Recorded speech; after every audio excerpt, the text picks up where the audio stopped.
నమస్కారం, city news తెలుగుకి స్వాగతం. ముందుగా ముఖ్యాంశాలు. సీఎం చంద్రబాబు అధ్యక్షతన రాష్ట్ర మంత్రి మండలి సమావేశం. రాజధాని నిర్మాణం కోసం 31,000 కోట్ల అవసరమనే నిర్ణయం. పలువురు మంత్రుల పనితీరుపై ముఖ్యమంత్రి ఆగ్రహం.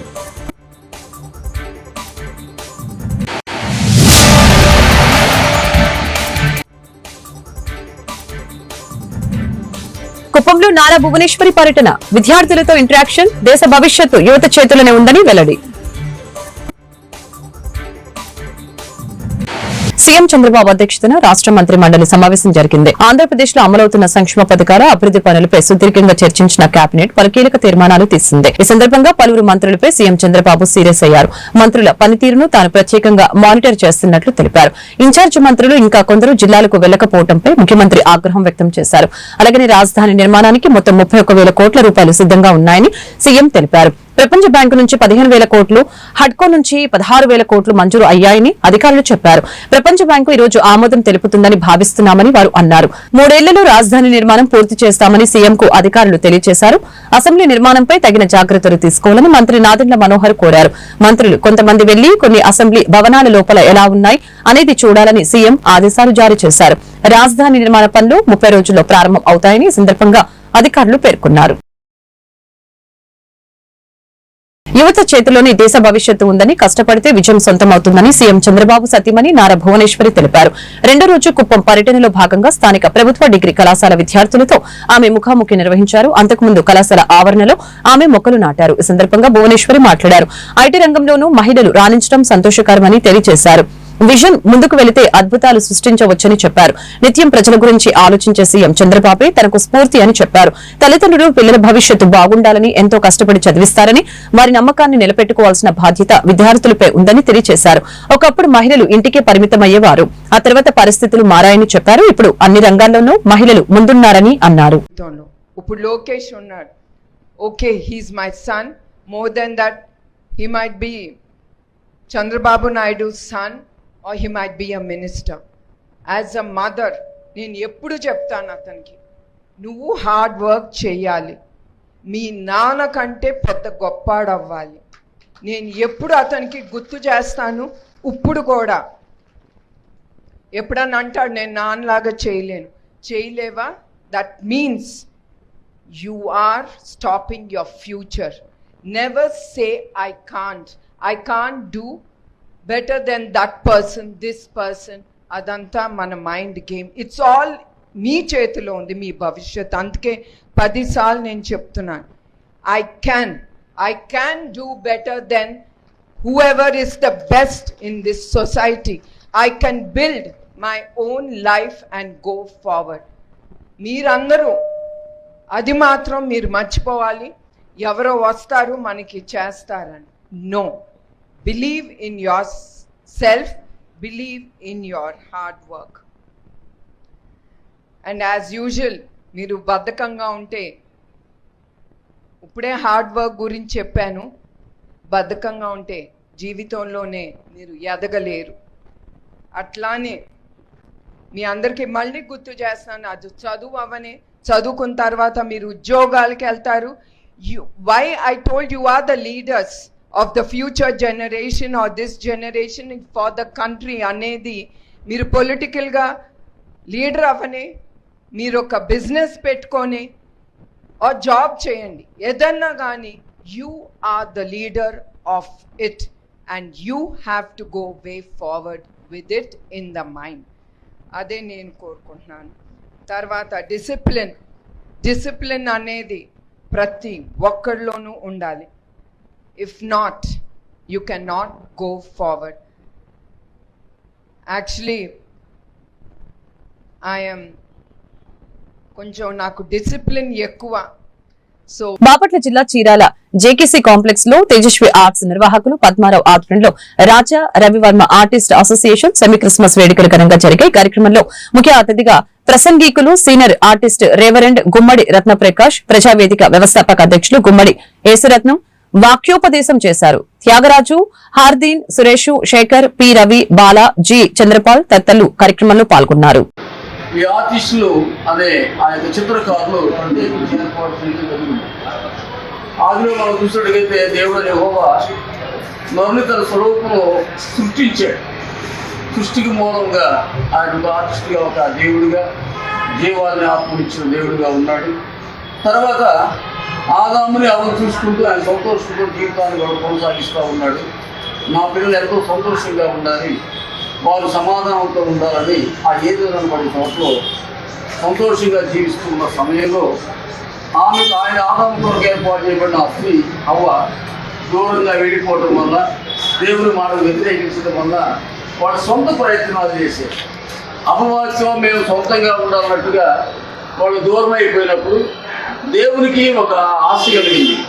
వాళ్ళతో పాటే నేను ఉండాలి, వాళ్ళు సంతోషకరంగా ఉండాలనే ఉద్దేశంతో మనుషులు దేవుడిని విడిచిపెట్టారు, కానీ దేవుడు మాత్రం మనుషులు విడిచిపెట్టకుండా ఇట్లా అనేక రీతిలో ప్రభు మాట్లాడుతూ ఇంకా జరిగిన కార్యక్రమం అంటే ఇంకా ఆ యొక్క నిర్మాకాండంలో మనం చూసినట్టుగైతే నేను ఈ యొక్క మనుషులతో నేను సాంగత్యం చేయాలి, వారు నా పిల్లలు వారు వేదంతో ఉన్నారు, ఇబ్బందుల్లో ఉన్నారనే ఉద్దేశంతో ఆ యొక్క మోషేతోటి చెప్పాడు, అయ్యా మోషే ఇదిగో నేను ప్రత్యక్ష గుడారం ఒకటి ఏర్పాటు చెయ్యి, దానికి ఒక ఆర్టిస్టుని తీసుకొని రావాలి.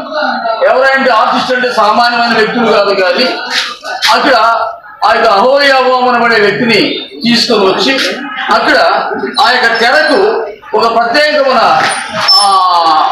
చిత్రాన్ని ఏర్పాటు చేసి అక్కడ వారు ఆర్టిస్ట్గా ఉండాలని చెప్పేసి ఆయన చేత అక్కడ ఒక ఆ తెరకు దేవుని యొక్క ఆ దేవాలయం తెరకు విచిత్రమైన చిత్రం గీసినట్టుగా ఉంది. అంటే ఆర్టిస్టు యొక్క విలువ దేవుడు ఏం చేశాడంటే ఒక ప్రత్యేకమైన గౌరవాన్ని ఇచ్చాడు. ఆర్టిస్టు అంటే ఆ యొక్క చిత్రకారుడు అంటే ఆశ్చర్యం అర్థం. అంటే ఈ యొక్క ఆశ్చర్యమైన కార్యక్రమాన్ని చేసే ఆ యొక్క చిత్రకారులు దేవుని యొక్క ఉద్దేశంలో పరిశుద్ధంగా ఉండి వారి పరిశుద్ధమైన పని చేయడానికి ఆ దినాన ఆర్టిస్ట్ని వాడుకోవడం జరిగింది. ఇంకా ఆ యొక్క ప్రత్యక్ష గుడారం తర్వాత ఇంకా అనేక మంది ఇశ్రాయేలు ప్రజలు ఆ లోకానుసారం జీవించినప్పుడు ఇంకా వాళ్ళు విడిచిపెట్టిన తర్వాత ఇంకా మనకి దూరంకి వెళ్ళి అడిగితే హిరాము అనబడే వ్యక్తిని రాజైన సొలొమోను దేవుని మందిరం కట్టడానికి హిరాము అనబడే వ్యక్తి మంచి ఆర్టిస్ట్ గా ఉన్నాడు, చిత్రకారుడిగా ఉన్నాడు, అతని చేత కొన్ని బండలు చెక్కించాలి అని చెప్పేసి బండలు చెక్కించి ఆ యొక్క దేవాలయంలో బాపట్ల జిల్లా చీరాల ముక్కోణం పార్కు సెంటర్ లో ఉన్న అంబేద్కర్ విగ్రహం వద్ద దళిత సంఘాల నేతలు పార్లమెంట్ లో నిన్న కేంద్ర హోంమంత్రి అమిత్ షా అంబేద్కర్ పై చేసిన వ్యాఖ్యలని ఖండిస్తూ నిరసన వ్యక్తం చేశారు. ఈ కార్యక్రమంలో కంచెల చిట్టిబాబు, కనపర్తి బజ్జీబాబు, బాసిమల్ల వాసు, మార్పు గ్రెగోరీ, యాతం మేరీబాబు, నీలం శామ్యుల్, మోచేషు, గోసాల సుధాకర్ తదితరులు పాల్గొన్నారు.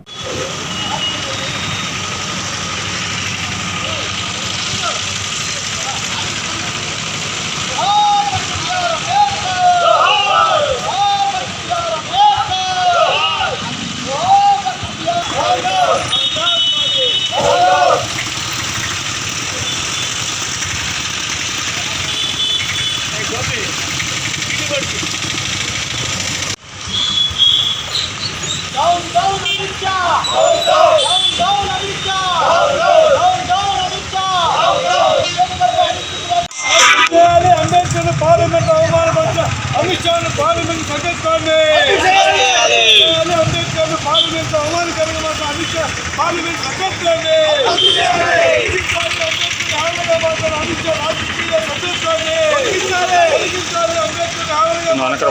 రాజకీయ సభ్యత్వాన్ని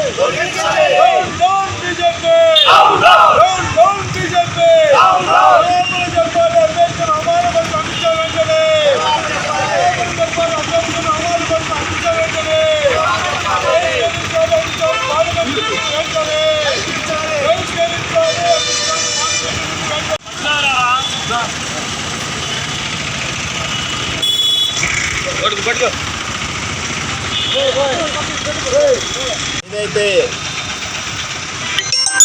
మరి బీజేపీ ప్రతినిధి మరి అమిత్ షా పార్లమెంట్లో చేసిన అంబేద్కర్ గారి పేరు తలుచుకుంటే ఏమొచ్చింది, మరి ఏదో ఒక దేవుడి పేరు స్మరించుకుంటే స్వర్గానికి వచ్చింది అన్నాడు. మేము ఒకటే అడుగుతున్నాం, అయా ఏ దేవుడు ఈ అస్పృశ్యుల్ని అంటరానితనాన్ని చేశాడో, అంటరాని ప్రజల్ని ఇంతగా ఈ దేశంలో 7,000 సంవత్సరాలుగా ప్రజల్ని అంటరాని వారిగా వివక్షకు గురి చేశారు. ఈ దేవుళ్ళందరూ ఏ దేవుడు కూడా వీళ్ళని మళ్ళీ తిరిగి సామాన్యుల్ని మంచి మనుషులుగా చిత్రీకరించలేదు. ఈ విషయం మీరు మర్చిపోయినట్టున్నారు అమిత్ షా గారు. మరి ఏ దేవుడు మీరు కొలిసే జై శ్రీరామ్ అనే నినాదంలో రాముడు చేశాడా, కృష్ణుడు చేశాడా? మరి భగవద్గీతల్లోనే చెబుతున్నారు. ప్రజలు మీరే కులమెట్లు కట్టడి చెప్పారు, 4 భాగాలు చేశారు ప్రజల్ని. ఇందులో కింద కులాలున్న శూద్రులు అతిశూద్రులు అందరూ కలిసి పై జాతుల్ని ముగ్గురిని కొలవాలని మీరే చెబుతున్నారు. ఈ చట్టాలే చెబుతున్నాయి. మీరు నిర్మించుకున్న మాటల్లోనే బీజేపీ యొక్క ప్రభుత్వం ఇంత నిర్లజ్జగా నిస్సిగ్గుగా మాట్లాడుతూ ఉంది. మరి ఏ దేవుడి గురించి నువ్వు మాట్లాడుతున్నావు? ఏ దేవుడిని స్మరించాలి? మరి 7000 సంవత్సరాలుగా వివక్షకు గురి చేసింది కూడా విషయాలు గమనిస్తే మన హోంమంత్రి గారైన అమిత్ షా గారు అంబేద్కర్ గారిని అవమానకరమైన మాటలు మాట్లాడినట్టుగా అందరూ దళిత జాతులందరూ కనిపిస్తున్నాయి. ఎందుకంటే రాజ్యాంగాన్ని రాసి ఈ రాజ్యాంగం ఈ దేశానికి ఒక దిశ చూపించిన మహానుభావుని పట్టుకొని ఒక సభ్యుడు చేసిన పనుల గురించి నెంబర్ ఆఫ్ టైమ్స్ మాట్లాడుతూ ఉంటే అంబేద్కర్ గురించి వారిని పొద్దుగులు మాట్లాడటం ఎందుకు, ఏ దేవుణ్ణో మాట్లాడచ్చు కదా అనే మాట మాట్లాడటం చాలా తప్పు. ఇది భారతదేశంలో ఉన్న దళితులు మొత్తాన్ని కూడా అవమానించినట్టుగా మేము ప్రకటిస్తున్నాం. దీన్ని కానీ వెంటనే క్షమాపణ చెప్పకపోతే దేశవ్యాప్తంగా మరి దీన్ని ఉద్యమంగా తీసుకెళ్ళి బీజేపీకి ఇదే పతనం స్టార్ట్ అవుతుందని మీకు సభాముఖంగా హెచ్చరిస్తున్నాం. చాలా బాధాకరమైన సంఘటన. ఎందుకంటే చాలా రోజుల నుంచి, కొన్ని సంవత్సరాల నుంచి అందరికీ వాళ్ళని వ్యతిరేకిస్తున్నటువంటి భావనే ఏంటంటే అంబేద్కర్ గారు అంటే వాళ్ళకి చిన్న చూపు ఉన్నదనేది దళిత సంఘాలు దేశమంతటా చెప్పంటే నిన్న సాక్షాత్తు పార్లమెంట్ సాక్షిగా దాన్ని కనపరుచుకున్నారు. ఈరోజు మీరు మాట్లాడినటువంటి భాష ఉత్తరప్రదేశ్లో జరుగుతున్నటువంటి దాడులకి సంకేతం అని చెప్పి, మీరు ఇంటెన్షనల్గా చేస్తున్నారని చెప్పి మీరే దాన్ని ప్రూవ్ చేశారని చెప్పకనే చెప్తున్నారు.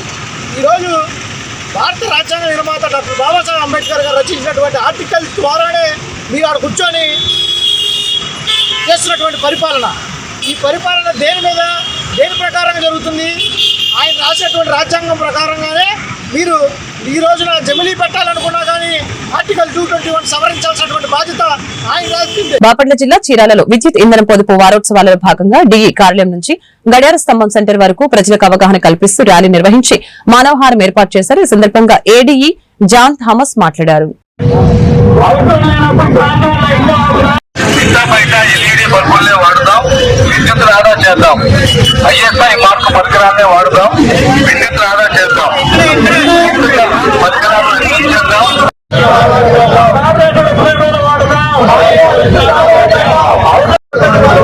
విద్యుత్ పొదుపు పాటిద్దాం.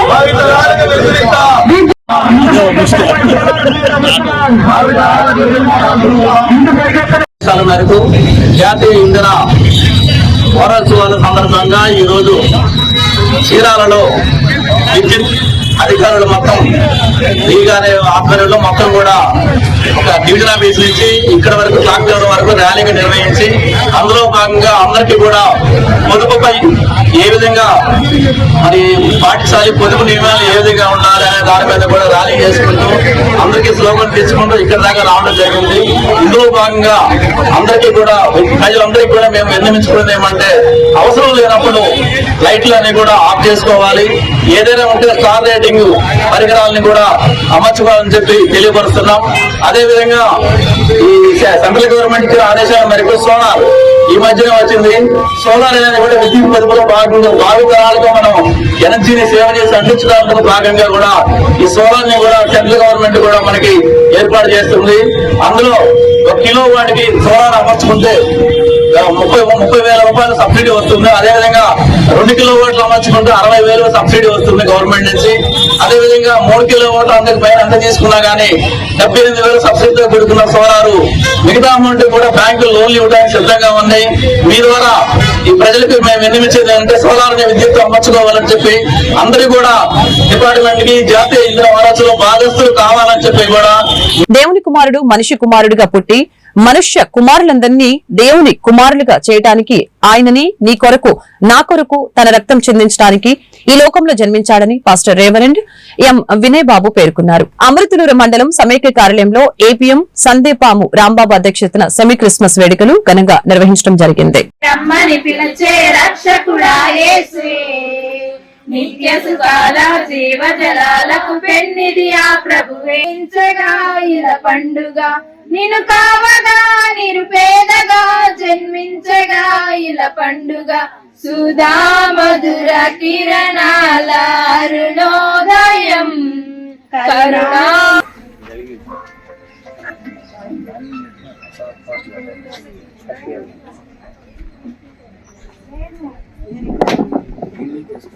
తీసుకోవచ్చు అదే కదా ఒకరు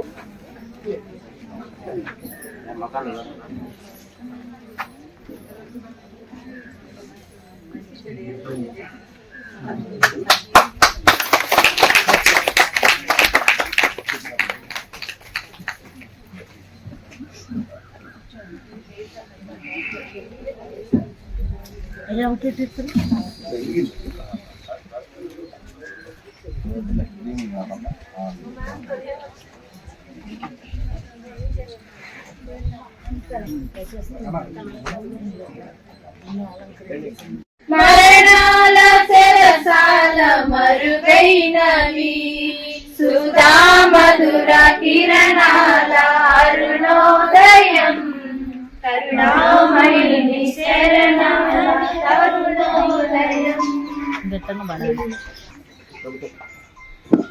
తరువాత క్రీస్తు పుట్టుకను గురించినటువంటి బైబిల్ సందేశాన్ని మన మండల సమాఖ్య బలిపీఠం లాంటిది. బలిపీఠం మీద ఎక్కినటువంటి పశువు వధించబడదా, బతికి కిందకు వచ్చిందండి. అలాగే యేసు ప్రభు వారు కూడా భూమి అనే బలిపీఠం మీదకి వచ్చాడు. ఆయన నీ కొరకు నా కొరకు బలైపోవటానికి వచ్చాడు. ఆయన బలి అర్పణ లేనిదే మనకు పాప క్షమాపణ లేదు. ఆయన రక్తం చిందించిందే మన పాపములు కడగబడదు. ఆయన రక్తము చిందించబడింది మన పాపిష్టి స్వభావము కడగబడదు. అందుకని ఆయన బలి అర్పించి ఆయన మనకు తనకు తానుగా ప్రభుకి బలిగా అర్పించుకుని మనందరి రక్షణ కొరకు విమోచన కొరకు దేవుని కొరకు ఆయన లోకానికి వచ్చినాడు. ఈ వాస్తవాన్ని మీరు నమ్మాలి. యేసు ప్రభువు పుట్టాడు అని నమ్మటం చరిత్ర.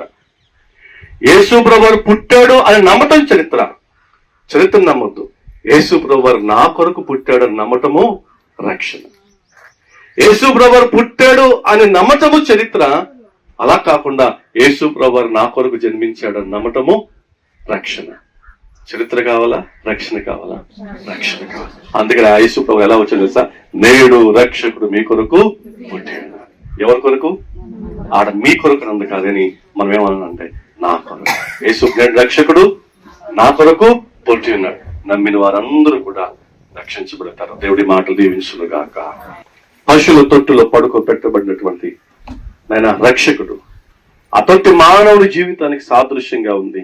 ఆ తొట్టికి యజమాని లేడు. ఆ తొట్టి కడగబడదు. ఆ తొట్టి కంపబడుతున్నది. ఆ తొట్టి దినదినము భూమిలో కూరుకుపోతున్న స్థితి. అలాంటి మాచల మండలం విజయపురి సౌత్ లోని దేశవరపు క్యాంపు తండాలో వెంచేసి ఉన్న శ్రీ మాతా జగదాంబ సేవాలాల్ మహారాజ్ ఆలయ ప్రథమ వార్షికోత్సవ మహోత్సవానికి మాచల శాసనసభ్యులు జూలకంటి బ్రహ్మారెడ్డి బుధవారం ముఖ్య అతిథిగా హాజరై ప్రత్యేకంగా పూజలు నిర్వహించారు. అనంతరం ఎమ్మెల్యే మీడియాతో మాట్లాడారు.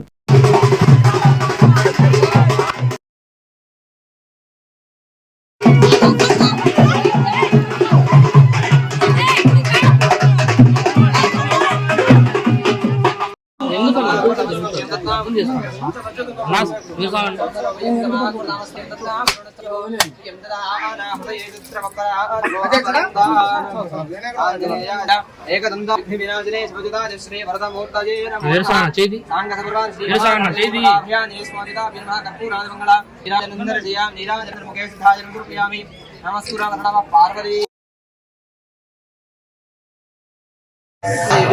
दुर्गा मानाम्ने भवानी नामे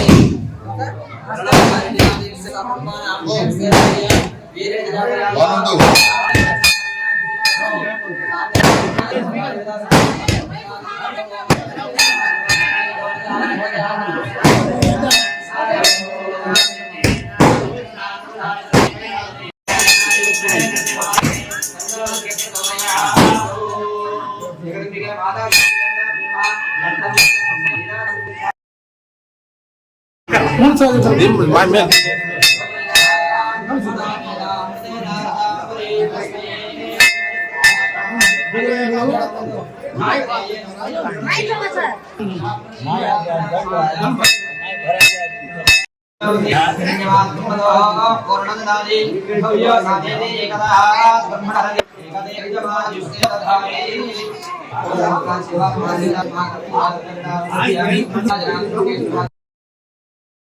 అభివృద్ధికి కేర్ ఆఫ్ అడ్రస్ గా నిలిచిందని తెలుగుదేశం పార్టీ ఎస్టీ సెల్ రాష్ట్ర అధ్యక్షులు ఎం దారు నాయకు తెలిపారు. మాచర్ల మండలం విజయపూరి సౌత్లోని దేశవరపు క్యాంపు తండాలో శ్రీ మాత జగదాంబ సేవాలాల్ మహారాజు ఆలయ ప్రథమ వార్షికోత్సవ వేడుకల్లో ఆయన పాల్గొని పూజలు నిర్వహించిన అనంతరం మీడియాతో మాట్లాడారు.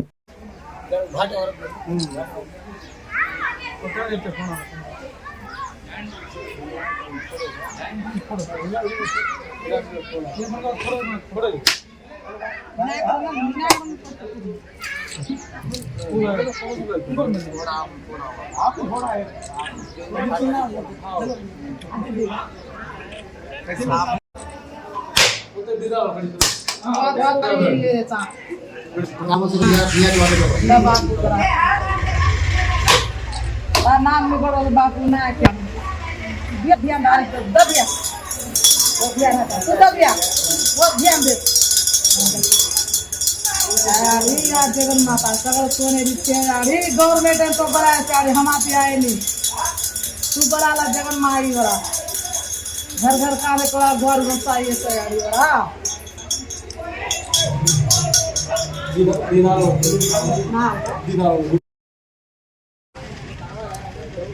చంద్రబాబు నాయుడు గారి ప్రభుత్వం వచ్చి 6 నెలలు దాటింది. ఈ ప్రభుత్వం వచ్చిన తర్వాత సంక్షేమ ప్రభుత్వం అని, అదేవిధంగా పేదలకు ఆదుకునే ప్రభుత్వం అని, పనిచేసే శ్రామికుడని గత 6 నెలల క్రితం ప్రజలు తీర్పు ఇవ్వడం జరిగింది. ప్రజలకు అనుగుణంగా చంద్రబాబు నాయుడు గారు రాష్ట్రంలో లోటు బడ్జెట్ ఉండగానే కేంద్రం నుంచి బడ్జెట్ తీసుకొస్తూ, అదేవిధంగా పేదవాళ్ళ గురించి, పేద బాగుక్షేమాల గురించి, పేదవాళ్ళు ఎట్లా చేస్తే బాగుంటుందనే ఉద్దేశంతో యువత, విద్యార్థి, మహిళా లోకాల అన్ని వర్గాలకి, అన్ని సామాజిక వర్గాలకు దృష్టిలో పెట్టుకొని ఇవాళ పనిచేయటం జరుగుతుంది. ఈ ప్రభుత్వం రాగానే మొదటగా 1వ తారీఖు పెన్షన్ ఇవ్వటం, అదేవిధంగా నాణ్యమైన విద్య చేయటం, ఇదే యువతల కోసం ప్రత్యేక డిఎస్సి పెట్టి ఏర్పాటు చేయటం, మొదటి సంతకం పెట్టడం, అదేవిధంగా సంక్షేమ పథకాలు ముందుకు తీసుకెళ్లటం ఇవాళ రాష్ట్రం మొత్తం సస్యశ్యామలంగా ఉంది. గతంలో లోటు బడ్జెట్, అదేవిధంగా అవగాహన లేని ముఖ్యమంత్రి ఉండటం వల్ల అభివృద్ధి అనేది 20 సంవత్సరాల ఎనికిపోవడం, అదేవిధంగా గతంలో జగన్మోహన్ రెడ్డి ముఖ్యమంత్రిగా ఉండగానే అవినీతికి ఆంధ్రప్రదేశ్ కేర్ ఆఫ్ ఆంధ్రప్రదేశ్ అని మారింది. అదేవిధంగా గంజాయి ఎక్కడ దొరుకుతుందంటే అది ఆంధ్రప్రదేశే, అవినీతి ఎక్కడ జరుగుతుందంటే అది ఆంధ్రప్రదేశే. అదేవిధంగా అన్నపూర్ణ రాష్ట్రానికి అభాసు పాలు చేసిన దుర్మార్గుడు మళ్ళీ జగన్మోహన్ రెడ్డి ఏ ముఖంతో మాట్లాడుతున్నారో అర్థం కావట్లేదు. ఇవాళ 6 నెలల్లోనే వాళ్ళు చేసిన తప్పును సరిదిద్దడానికే చంద్రబాబు నాయుడు గారు ముందుకెళ్తున్నారు. కానీ వైఎస్ఆర్సీపీ నాయకులైతేనేది, వైఎస్ఆర్సీపీ నాయకుడు అయితేనేది ఇవాళ ఏదో రాష్ట్రం ఏదో ఉరగబెట్టినట్టు, ఆయన ఏదో ఉరగబెట్టినట్టు, ఇప్పుడు ఏదో అభివృద్ధి జరగనట్టు మాట్లాడటం సరికాదు. వాళ్ళు వైఎస్ఆర్సీపీ నాయకులు ఒళ్ళు దగ్గర పెట్టుకొని పనిచేయాలి. అదేవిధంగా ఇవాళ వైఎస్ఆర్సీపీ నాయకులు అయితేనేది తెలుగుదేశం పార్టీ గేటు తెరిస్తే మొత్తం గంటలు ఖాళీ అయిపోతుంది. ఆ విషయాలు వాళ్ళు గ్రహించాలి. కానీ నిజమైన కార్యకర్తలకి, పనిచేసే నాయకులకి చంద్రబాబు నాయుడు గారు పనిచేయాలి, ప్రజలకు పనిచేయాలనే నినాదంతో చేస్తున్నారు. కానీ రాజకీయం చేయట్లేదు. చంద్రబాబు గారు అభివృద్ధి చేస్తున్నారు, వాళ్ళు రాజకీయం చేస్తారు. ఇంకా రాబో వార్తలు ముగించే ముందు ముఖ్యాంశాలు మరొకసారి. సీఎం చంద్రబాబు అధ్యక్షతన రాష్ట్ర మంత్రి మండలి సమావేశం. రాజధాని నిర్మాణం కోసం 31,000 కోట్ల అవసరమనే నిర్ణయం. పలువురు మంత్రుల పనితీరుపై ముఖ్యమంత్రి ఆగ్రహం.